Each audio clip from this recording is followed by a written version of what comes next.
तो अब ये जानना चाहेंगे कि जो अगर काला मोतिया है किसी के, या काला मोतिया होने का शक है, या कोई ऐसी सिचुएशन में है जिसको काला मोतिया होने के रिस्क ज़्यादा है, तो उनको क्या करना चाहिए। इसमें सबसे ज़रूरी बात तो यही है कि आप इसके बारे में जागरूक रहें। सबसे बड़ी ज़रूरी चीज़ यही होती है कि अगर आपको पता है, आपको नॉलेज है, आपको इन्फॉर्मेशन है इसके बारे में, तो उसका फ़ायदा आप उठा सकते हैं। काले मोतिये का ठीक टाइम पे पता चल जाए, उसके लिए जैसे मैंने बताया, आँखों का चेकअप बहुत ज़रूरी है।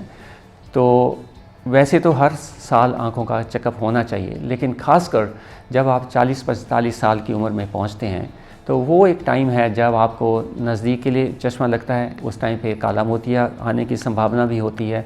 उसी टाइम पे सफ़ेद मोतिया भी डेवलप होना शुरू होता है, और उसी टाइम पे और भी आँखों की कुछ एक बीमारियाँ होती हैं जो पनपनी शुरू हो जाती हैं। इसलिए वो एक टाइम होता है जब आँखों के एक अच्छा चेकअप बहुत ज़रूरी है। अगर काला मोतिया है तो फिर उसका इलाज करना बहुत ज़रूरी है, और उसमें जो डॉक्टर की जो सलाह है उसका मानना बहुत ज़रूरी है।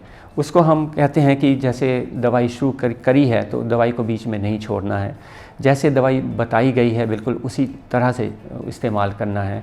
टाइम टू टाइम आँखों का चेकअप करवाना है, जिसमें आँखों का प्रेशर भी देखा जाएगा, और बाकी कुछ जो टेस्ट हैं वो भी रिपीट किए जाएंगे टाइम टू टाइम। वो जो रेगुलर तरीके से जो आँखों का इलाज करना है वो बहुत ज़रूरी हो जाता है।